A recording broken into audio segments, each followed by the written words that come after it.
Hey everyone, welcome back to my channel. This is Coffee with Katie. This is my Valaris City of Starlight mug. And today's video is going to be the finally fall book tag because it is finally fall. Whether that's a good thing, whether you've been anticipating fall or like me, it feels like it's close to winter and I don't like that, but I do enjoy fall. Also for you. I love this tag, I do it every year. It's kind of a nice seasonal transition thing. And it's just fun to do. It's fun to reflect on some books you've read and just look forward to the good parts of seasonal changes. At least for us, I live in the US, it's gonna be more fall weather. So let's just get into it. The first question on the finally fall book tag is, in autumn, the air is clean and crisp. What is a book that has a vivid setting? And I feel like I honestly struggled with this question for a little bit because I was like, something really vivid? I wasn't sure, and I was like, what's really vivid? Because I feel like I've been reading a lot of books, but I wouldn't necessarily describe this setting as vivid. But the one I did land on was Emily Wilde's Encyclopedia of Fairies by Heather Fawcett.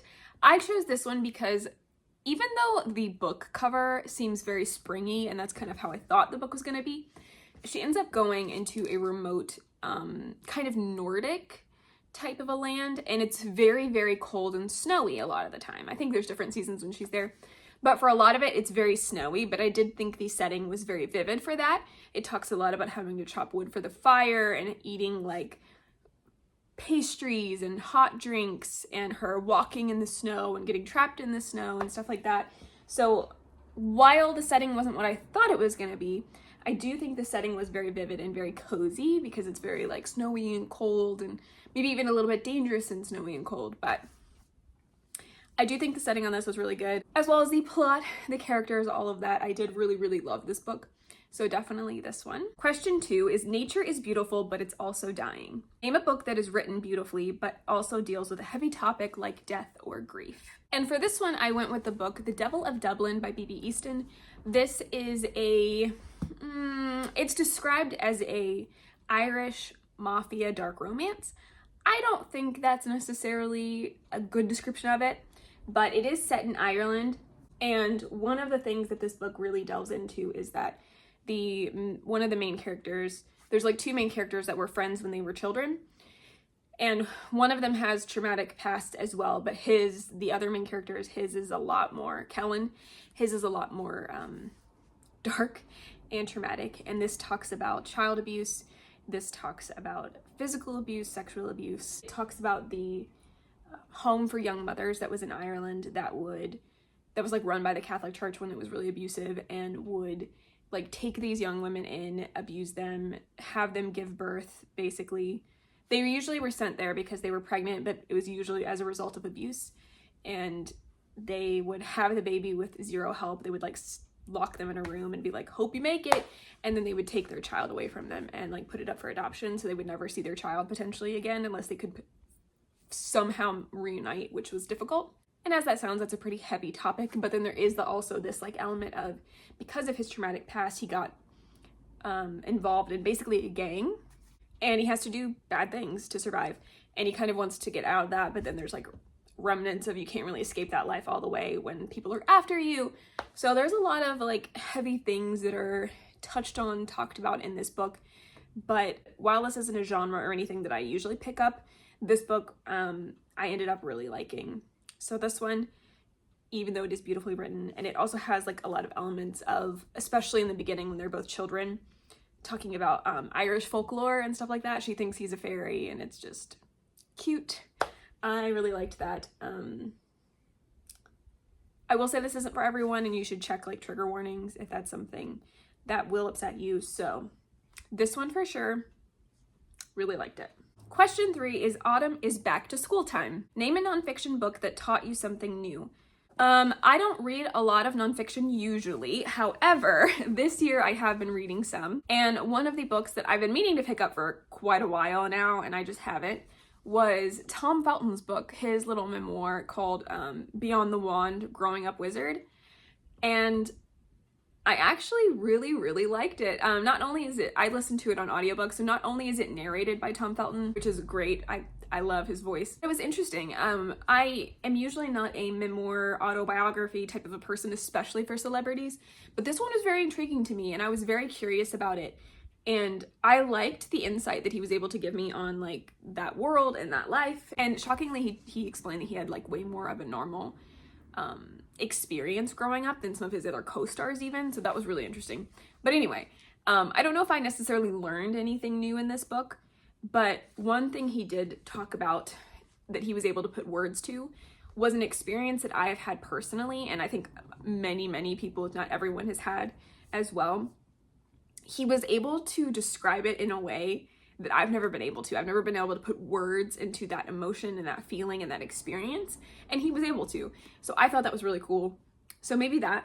But I think with all of the books that I've been reading, they've been helpful and cathartic and interesting and good, and maybe helped me see things in a way I didn't necessarily see them before. But I don't know if any of them explicitly taught me something completely brand new. But if you've been dragging your feet on reading Beyond the Wand, I would recommend it. It was good.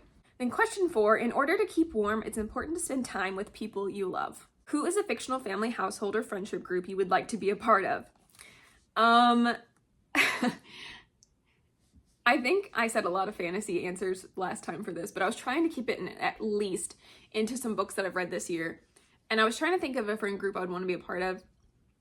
And I came up with the Women from the League of Extraordinary Women series by Evie Dunmore, because they are all a part of the women's suffrage movement and feminists, and they all have their little headstrong quirks that they're fighting for women's rights, and I love them so much. So if I was to be a part of a group of people, I would want it to be them. We would have a fantastic time, and Lucy would probably put me to so much work, but I would love it. I would love to have tea time with them and chat about the women's suffrage movement and how we're gonna bring down the patriarchy. I would love hanging out with them. Question 5 is, the colorful leaves are piling up. Show us an autumn-themed book stack. What I'm gonna do, I did this before, I've done this last year, but I don't know if it's gonna change all that much if I do it again. So what I'm gonna do is I'm just gonna show you book covers that I think feel autumnal in nature. So give me a minute. The first one that I feel is very autumnal, very autumn-esque, and it might be just because of the colors, but The Unmaking of June Farrow by Adrienne Young. I feel like the colors, and it kind of looks like autumn leaves down here. It might not be, but I feel like this screams autumn to me. The edges are flowery, but I still feel like that color way is autumny with flowers and florals. And this book just says autumn to me. It just does. Not really a lot I could do to describe that, you know? It just is. It just is. Also, Burning Crowns by Catherine Doyle and Catherine Weber. I think it's the fire elements, but also like the sword. I don't know. This just looks autumny to me. So this one as well. Nettle and Bone by T. Kingfisher. I feel like this feels spooky, Halloween-y, autumny with the skull and the crown and the chicken and just the colorway. I don't know. This one feels a little bit more autumny, but maybe a little bit more Halloween-y, spooky. These Hollow Vows, of course. Like, look at the leaves and the mirror. Look at that. That's absolutely autumny. For sure, right? Hollowed by Jessica S. Taylor. This is very, like, spooky season, kind of more autumny, but I do think it is autumny. It's got, like, a horse. It's very hard to see the black work on this, but it's got, like, a horse and, like, a raven. Hollowed, some fire. Maybe a skull, some flowers, jewels, just a lot of, like, creepy, spooky stuff. Also, Autumn's Tithe. It's called Autumn, but anyway, Autumn's Tithe. I like the golden flowers and the thorns. It feels very autumny as well. Like, look at the end pages. Autumn. And then Hollow by Karina Halley. This is very autumnal and spooky season as well. And then I'm hesitant to show this book because technically these covers don't exist anymore and you're not really supposed to have them anymore, but A Kingdom of Flame and Fury by Whitney Dean. This feels very autumnal as well. We'll leave it at that. That's enough of them.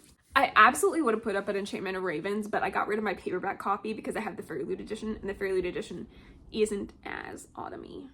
Question 6 is, autumn is the perfect time to share stories by the fireside. What's your favorite book where someone is telling a story? I think this one is a little bit difficult because while I love reading books and those are in themselves stories, I'm trying to think of a book where I loved it where someone else is telling a story that I haven't mentioned already. So I think what I'm gonna have to go with is the Murderbot Diaries, because technically that is Murderbot telling their story. So I love Murderbot, and I think I just finished book 5, so I have like a couple more to catch up on before I'm fully caught up, but yeah, Murderbot. I love following their story. I love their diaries. If you love Murderbot, please tell me. Question 7 is The Nights Are Getting Darker. Share a dark and creepy read. I was struggling with this one a little bit because I don't know if I've read anything dark and creepy recently, but the one that was coming to mind that I do think has kind of a creepy vibe, I don't know where my copy of it is at the moment, is A Study in Drowning by Ava Reed. This is... I really liked this book, but it's a book that I was not expecting. I didn't know. I thought it was going to be something completely different than what it was. But essentially, she is a girl that goes on to this competition. She's an architecture student, and she gets invited to this author's home that's like falling apart to potentially rebuild it. And there's another student there that's more of a literature student to write about it and report. And the author, it's her favorite author ever, but he passed away, and so it's like his family's home. And she finds out that maybe he has a lot more sinister secrets than she imagined. And it's very like, the setting on this is pretty vivid, but it's very dark and gloomy and rainy and kind of like dreary and like flooded kind of. But there's also a lot of dark and creepy elements and spooky elements with like potentially ghosts, potentially mystical creatures. But you also are kind of in this situation where you're not really sure if that's actually true or happening or if it's her mental health. So that one for sure is like a kind of creepy, kind of spooky book. It's not that scary, that bad or anything, but it does have like eerie, spooky elements. Question 8 is The Days Are Getting Colder. Name a comforting and heartwarming book that might brighten up somebody's cold and rainy day. I would say Apprentice to the Villain by Hannah Nicole Maher. This is book 2 in the Assistant to the Villain series, so obviously you could read the first one as well. I think the first one is a little bit more heartwarming and cozy than the second one, but I think this story is so fun. It's a fantasy world, like very fairy tale-y, where there's like a king and a dragon and a princess or whatever, and a frog that was turned into a prince. But there's this villain that is trying to take down the kingdom, but it's like an office setting. So the main character ends up working for the villain, and she is like, here's your cauldron brew, sir, and is like taking notes. And there's Becky from HR and, guards and just like all of this thing. So it's very like office setting in a fantasy realm. So it's really cute and funny. The plot does get a little bit darker, a little bit more sinister. There is a plot going on. It's not just like frivolous, but I do think overall it's more humorous and cozy. So this one for sure, I really love this. The 3rd book is coming out next year and I can't wait. But also Dreadful by Caitlin Rozakis. Again, this is like, it's not like just cozy fantasy like some other books, but it is funny, it is fun. You're following a man who wakes up in a Dark Lord's castle with no memory of who he is, and he finds a princess that's in the dungeon and imprisoned, and he has no idea why or what's going on, and he's like thinks about he needs to escape before the Dark Lord finds him, and then he finds out that he is the Dark Lord, but he has no memory of who he is or why he's doing the things that he's doing, and he kind of tries to fake it till he makes it for a little bit. But it turns into kind of like a really heartwarming book. And it was also really humorous and funny, and I really, really loved it. So, okay, even on the title it says, would it hurt to be a little more good? It's really cute. I would recommend reading this if it's of interest to you. So definitely those two, at least at the moment. Question 9 is Autumn returns every year. What's an old favorite you would like to return to? I think I said this last year because it's always on my mind, but I would like to reread Vicious by B.E. Schwab at some point. My copy is like literally so beat up because I've read it, John's read it, I've loaned it to other people to read, like so many other people have read it, and it's like a little bit beat up, but I love Vicious. It's my favorite book of all time, so I would like to revisit it at some point. I think there is a little bit of fear that it's like, if I read it again, is it gonna be as magical as it was the first time? You know, but I do love this book and love Victor Vale, so I would like to reread this, especially because V. Schwab is rereading it right now. because she's writing Victorious, and I am so excited because I've been waiting for this third book for a long time. Not as long as everybody else that read this when it immediately came out, but I've been waiting, hoping and waiting and praying, and it's happening. We just don't know when yet, but I think maybe next year or soon. I don't know. Maybe it's in a couple years, but excited. Also potentially maybe returning to A Lady's Guide to Scandal by Sophie Irwin. I really, really liked reading that book, so maybe if I was just in like a real bad slump and I needed something to pick up, maybe I could pick up that, because I really did love that one as well. And finally, question number 10 is, autumn is the perfect time for cozy reading nights. What are some of your favorite cozy accessories?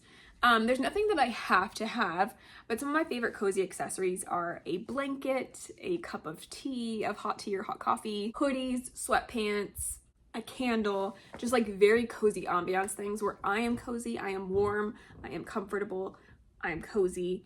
The atmosphere around me is cozy with a nice candle with a beautiful scent. I love candles. I'm covered in a blanket, so I'm extra warm, and potentially have a hot cup of tea and coffee, which is very soothing and just comforting. I would say those things for sure.